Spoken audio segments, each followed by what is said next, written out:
His name is Ashkenazy, 31 years old, an artist, a traveler, and a Russian.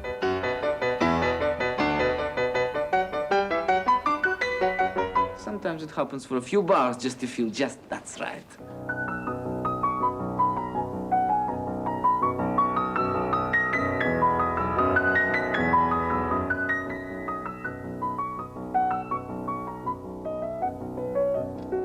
But it happens so seldom. Terrible.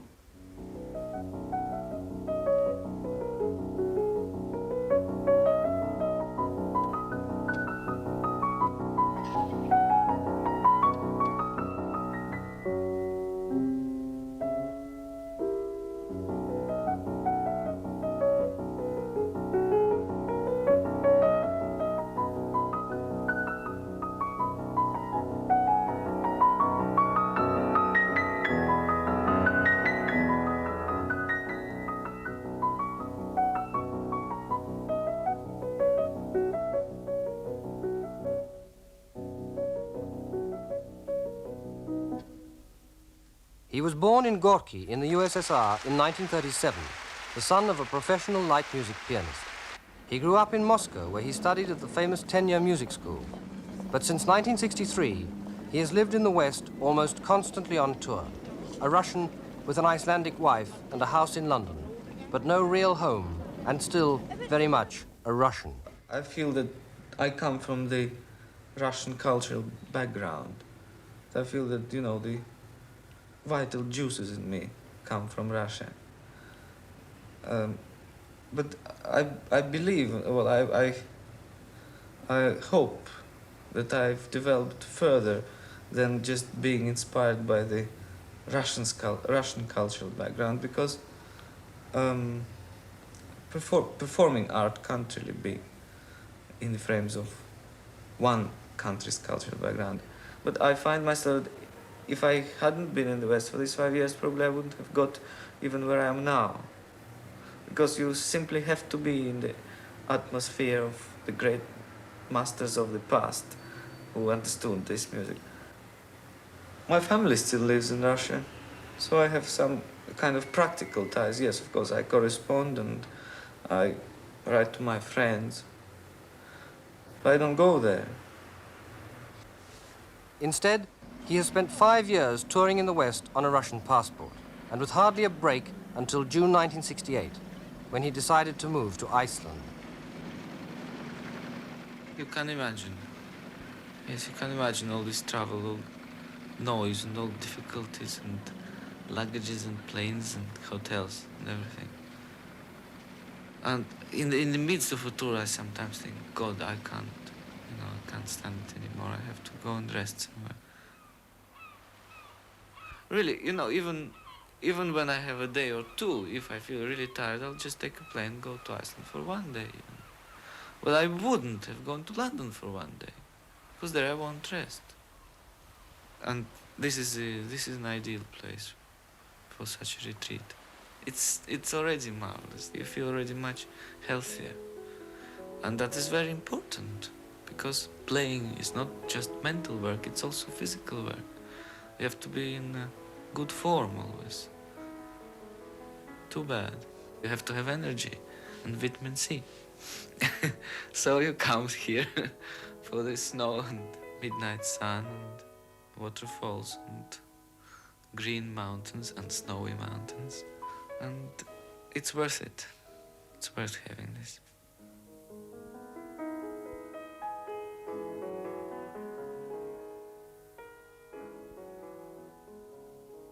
My wife couldn't really buy this house without me, but she already saw it.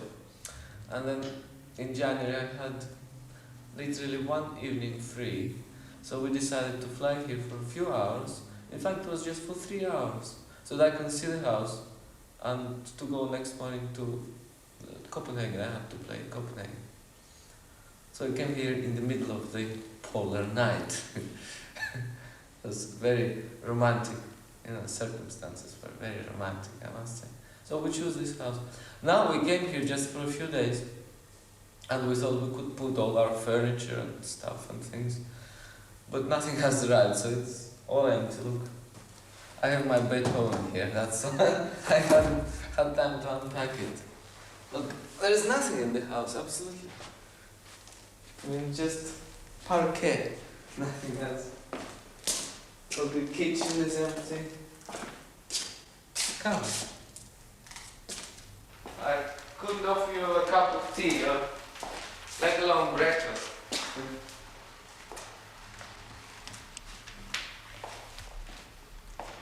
Very much room, nothing, no piano. I wouldn't mind practicing a little bit. That's our first day in Iceland. First time we could stay here, and there is nothing. It's a bit stuffy here though. Dolly! So once again, Ashkenazy has no real home. And instead of bringing his children here to Reykjavik as he had planned, he decides to charter a plane and to fly north to Ísafjörður, where they're staying, to join them there. You know, there is another advantage of Iceland. In England, the children go to school until the end of July. And they start, I think, in the middle of September or something like that. I think middle of September or October at least, definitely. So they have very little time for summer holidays. I myself personally think it's crazy. But now, having Iceland as our base, children will go to school here. And they will end school in the middle of May and come back at the beginning of October. Hello, hello. Hello. Look what I've got on. New clothes I bought. Hello. Kiss. Naka, hi. You mustn't hurt my leg. Look at my face. No, how are you? Beautiful. Okay? You're a good girl. You're a good girl. Huh? Are you? How's your cold?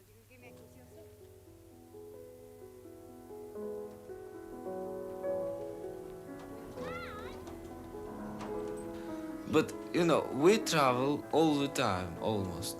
So, more I travel without them, more I want to see them. And, you know, older they grow, more I want to see them anyway. It's the funniest feeling, you know.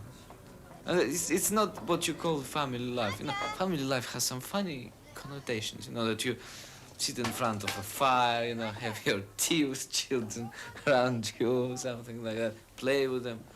To play with them, I don't know, I'm not so interested in playing their toys with them. I don't care much about that, but I want to spend some time with them, to talk to them, you know, to tell them what I feel about things, and to know what they feel about things, and, you know, to grow together somehow, like human being with a human being. And if the children see that, that's already a good thing, and it's a pity we don't see them more, of course, but what could I do? I couldn't stop playing. Right?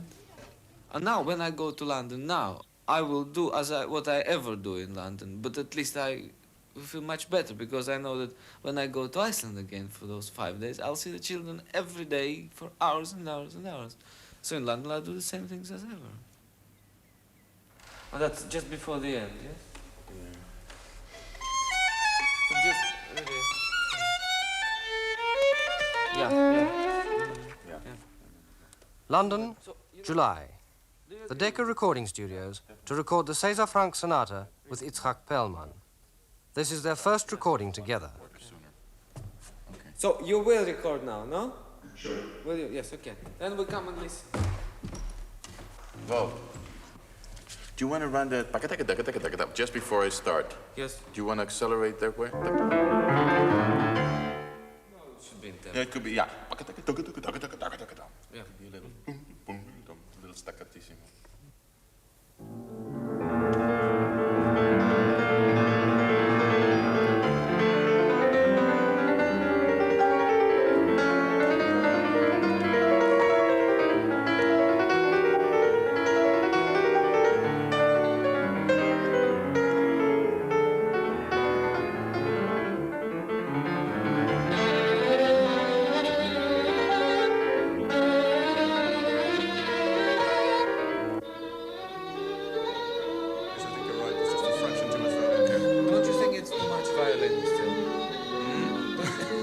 ask a violinist that? No, don't you think that the level is such tremendous of violin against the piano? No. What a fight.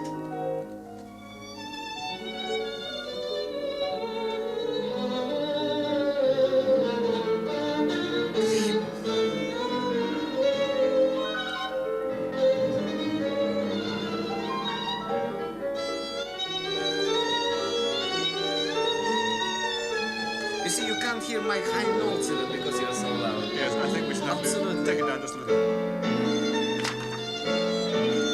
Now here it's fine. Where am I? This is not bad. Oh, that's alright. I think that's alright. Well, if that's all right, then the other one has to be all right. No, because he's playing big chords up there, you see, whereas he wasn't over the place. Yes, that's right. The individual notes. I think this is an uphill fight. I know, it's friendship.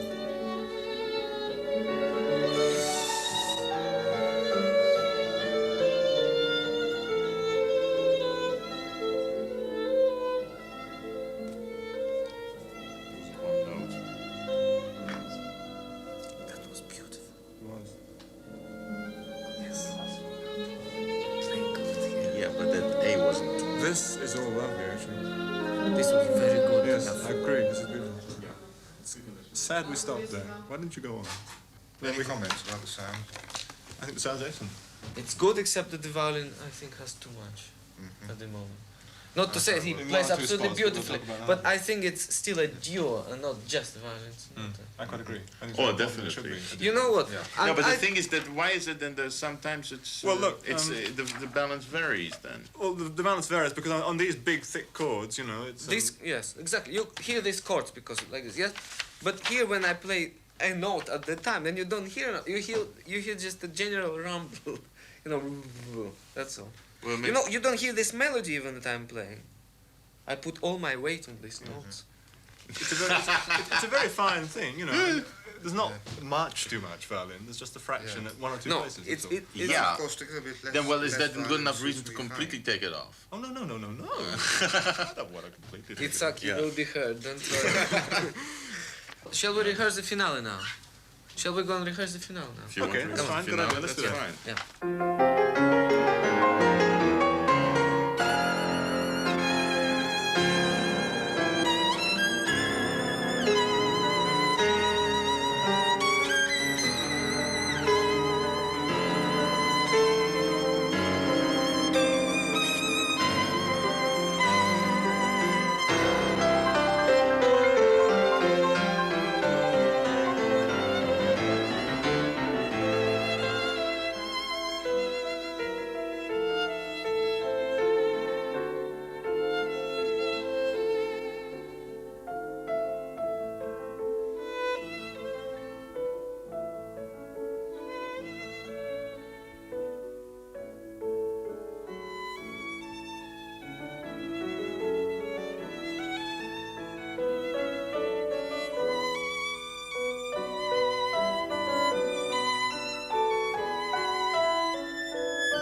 it's no good to say that you can plan your days in London.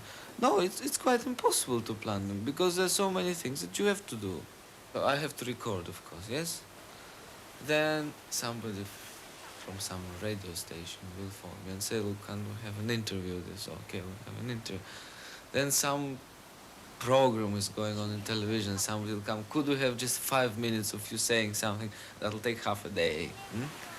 And I can't tell you everything, because, you know, as always, life brings you things. And in London, life can bring you so much more than anywhere else, you see.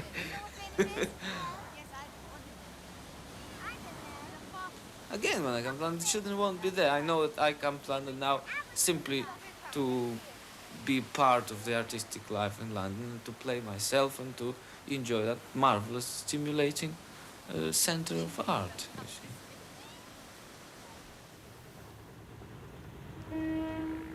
London again, August the 14th, for the first season of South Bank Summer Music in the new Elizabeth Hall, to play duos with Itzhak Perlman and Stravinsky's own arrangement of The Rite of Spring with Daniel Barenboim.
That goes too.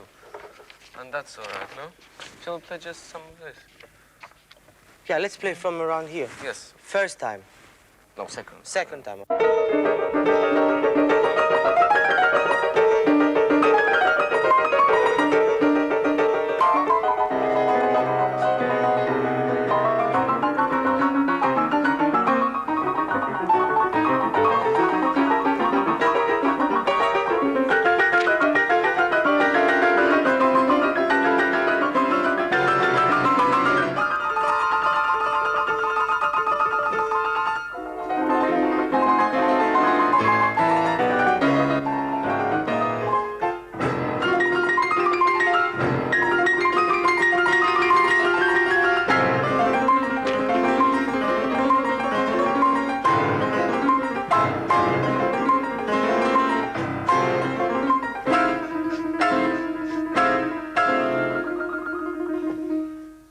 Buy a new piano for this hall.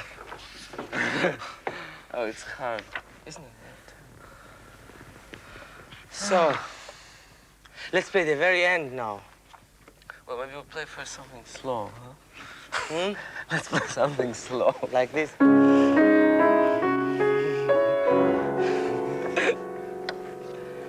Where? Well, Where was let that? me play that thing. Hmm? Again.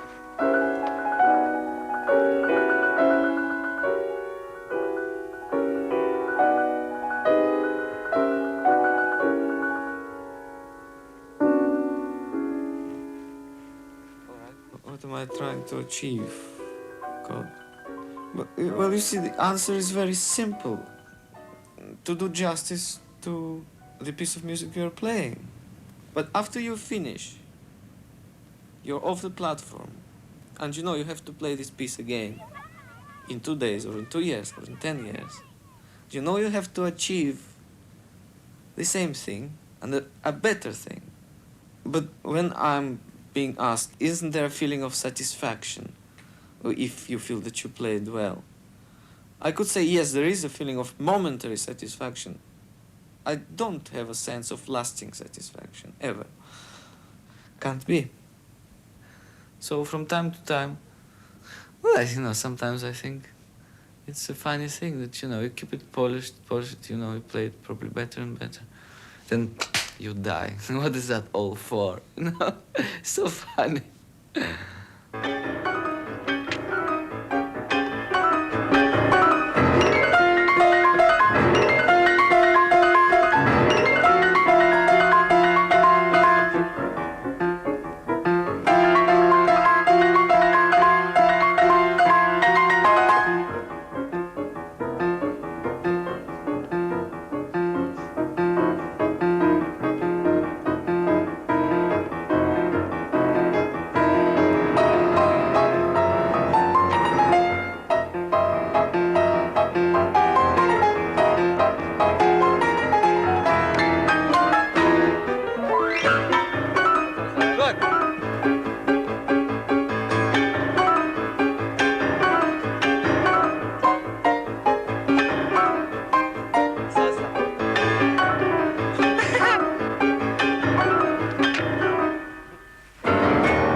Antwerp, October the 29th. This is the start of a 10-day tour in which he is to play 7 concerts in 6 cities. In a sense, his success in the West began in Belgium, when he won the Queen Elizabeth of the Belgians Prize in 1956 at the age of 18. His first recital on this tour is in the Queen Elizabeth Hall, in Antwerp's famous zoo.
You're going to go now.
Rotterdam the next day, to play a Beethoven concerto with the Rotterdam Philharmonic Orchestra.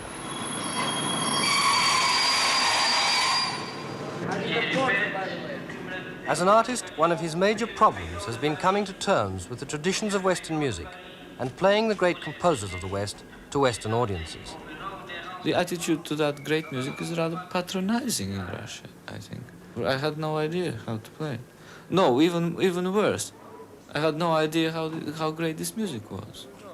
Because in Russia, unfortunately, they can't teach you this music.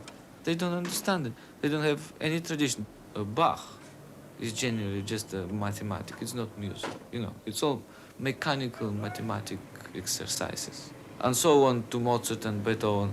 Beethoven was, well, you know, probably a little more imaginative, but still too square, you know. I mean, how far can you go? And this still exists. I think I understand it, and I think now I managed to express this understanding. But a few years ago, I couldn't. The heart of Rotterdam was destroyed in 1940, and in rebuilding it, the Dutch have created a modern civic centre and given pride of place to their new concert hall, De Doelen. But even now, you know, it's sometimes difficult to insist on playing a Beethoven concerto somewhere, because it will be natural to us that Ashkenazy plays Rachmaninoff or Tchaikovsky. By the way, I don't play Tchaikovsky anymore at all. But on those few instances when I insisted on playing, I found that I could play another Beethoven concerto next time, which is encouraging.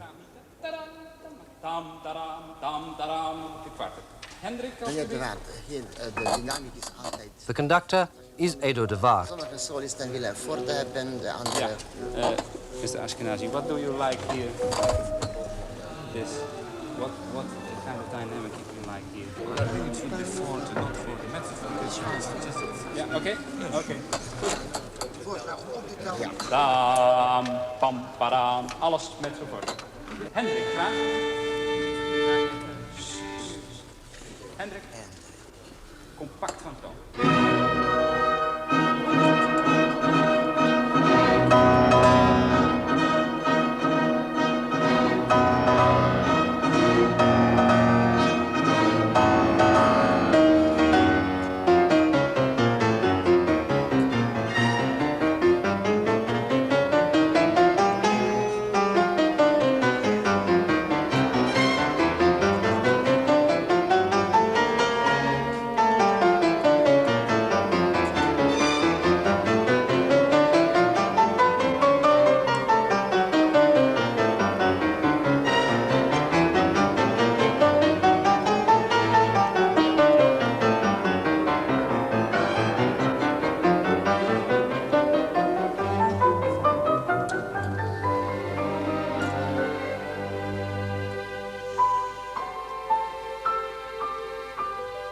The question is whether you have something personal to express. I believe I do have now.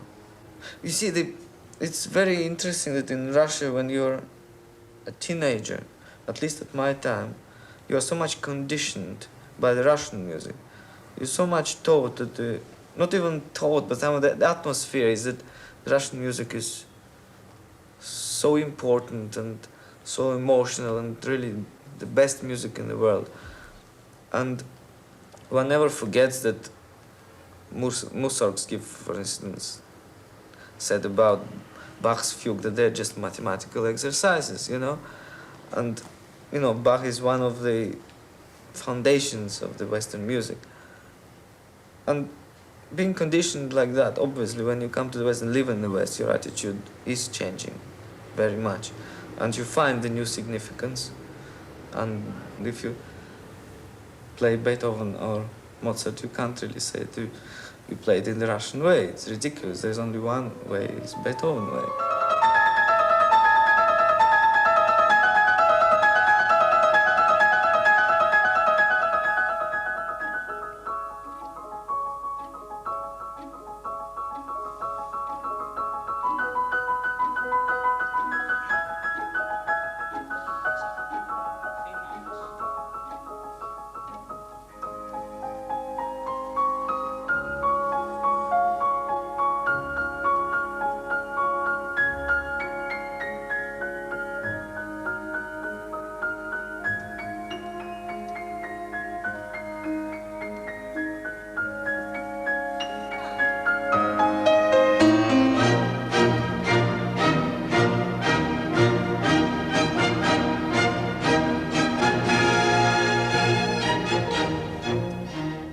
Well, this is being Russian. It's the other people know that you're Russian. And I think that if you have studied in Russia, then you just simply can't, being of Slav origin, play Beethoven. You know, in the program notes, they say that this soloist has studied in Russia. That's it. The critic who comes to the concert and sees the program notes, oh, he's from Russia, he can't play Beethoven, he can't play Mozart, nothing.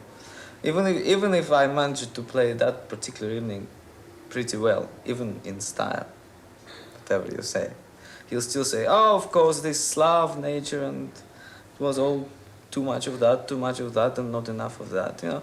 You can't escape it. Now, I don't think in these terms, and I'm not inhibited anymore. I think that his music is too important to think that it can be played only by a certain race. And I don't think that the Slavs are so inferior people not to be able to elevate themselves to the world of Beethoven. On the contrary, I think they can.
it's not so often that I play with conductors who are younger than I am. So, you know? Well, it'll stay that way for 50 years. Now it will have to happen more and more often. By the way, about the horns. Our horns? No, not your horns. No, your please. horns were very good. But tell you a very good story about young conductors. No, really.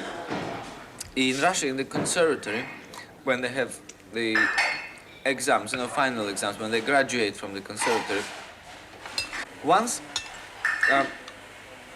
such a thing happened that the very well respected conductor who was in the jury made an arrangement with the horn player, with the first horn player, to play a wrong note in a certain bar in a piece, in a very well-known piece. So, and the conductor was supposed, obviously, to stop and say, you're not playing the right note.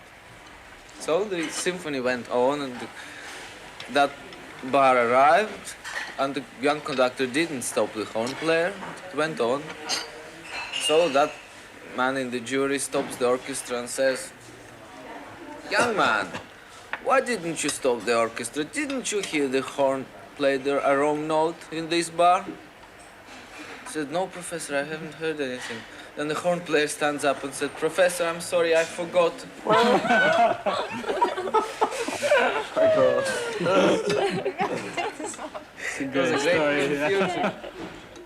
Russia, somehow, is never far from the conversation, and his relationship with Russia is complex and paradoxical. I feel certainly indebted to Russia very much. And as long as I live, I'll be grateful that I was born there. I'll be always grateful. I can't separate myself from Russia. After all, I'm Russian. But I feel much more, I suppose, now, a man of the planet, a man of the world. And when you ask me where I live, it's very difficult to say, well, I live in England, or I live in Iceland, or I live in the United States, or I live in Russia. Although if I say I live in Russia, it will be quite a different story. Probably you won't see me here very often, or not at all. Tchaikovsky Festival. Although he doesn't go to Russia, and his music has at times been out of favor there, he finds, ironically, that the Russians are selling his recordings in the West. Again, portrait of me here. They must like you again. Maybe I'm again in favor. Maybe I can go back and come back here. You never know. Will they mention you favorably somewhere? What's Never wrong with expected them, to huh? see. It's incredible. It really is. Okay. Let's go, huh? All right.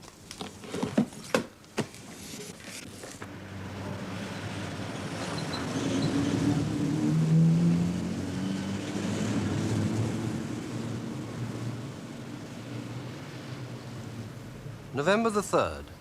They have driven from Rotterdam to The Hague for an afternoon recital of Beethoven and Chopin. But the problems of making a home are still with him, even on tour.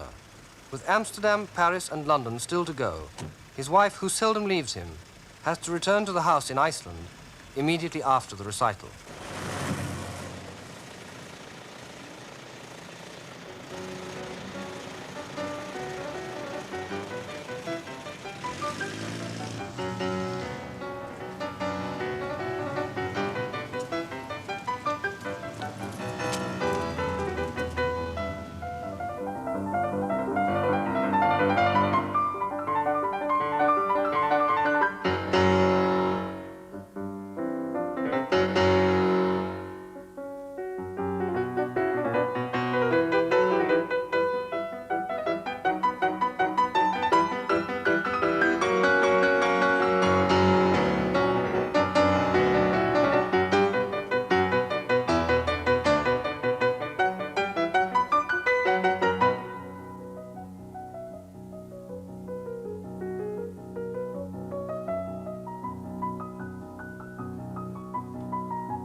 Well, in playing, I suppose my ideal would be to be the medium entirely.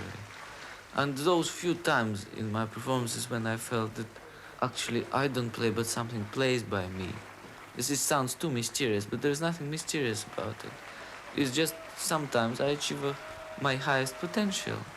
And in that highest potential, in fact, I don't feel that I'm playing anymore because all my bodies, all my impulses, they, in that stage, they're on such a high level that I simply don't play. My body plays by itself. And there is no more to it, you see. Well, that's my ideal as far as my work is concerned.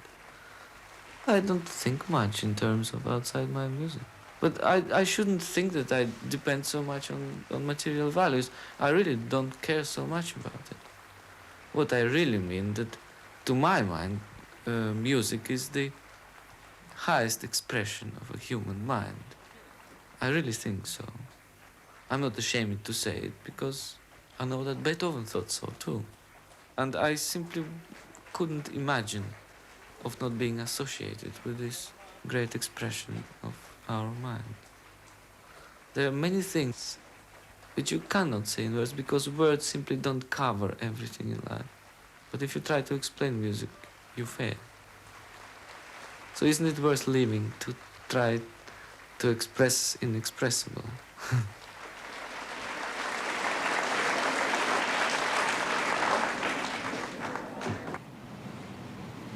My wife is my most valuable advisor, my most valuable critic too.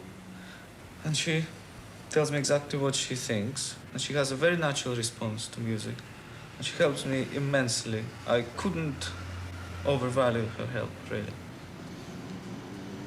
Well, how much importance you can attach to the criticisms is a very arguable thing. And when I sum it all up, I come to a conclusion that I shouldn't take too much notice of the critics. Only I and my very close friends who know what I can do, how much I can develop, what good I have done this particularly. Only they can tell me, and I myself can tell me what was good, what wasn't good, and what I have to achieve. And critics, they can't teach me. We don't usually bother. If we get the papers, if they're there, if somebody tells us, then we... I don't know, I don't care at all. But he cares. If he gets a bad one, he gets very upset. If he gets a good one, he says they're all fools, they don't understand anyways. You can't please him at all. I'm very grateful that I've been studying music ever since I was 2 or 3. I mean, I've known nothing else, and I'm very grateful for it all, because it is a great help. And I suppose I enjoy it. Well, I don't like traveling by myself, and Dodi goes with me all the time, or almost all the time. Just these days, Dodi has to go sometimes to Iceland to fix some more things in the house because not everything is completed yet. And now after my Hague concert, I go and play in Paris and Amsterdam. I go by myself because she'll go to Iceland for a few days.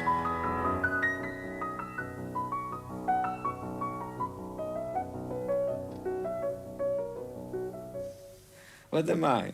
I'm a human being, right?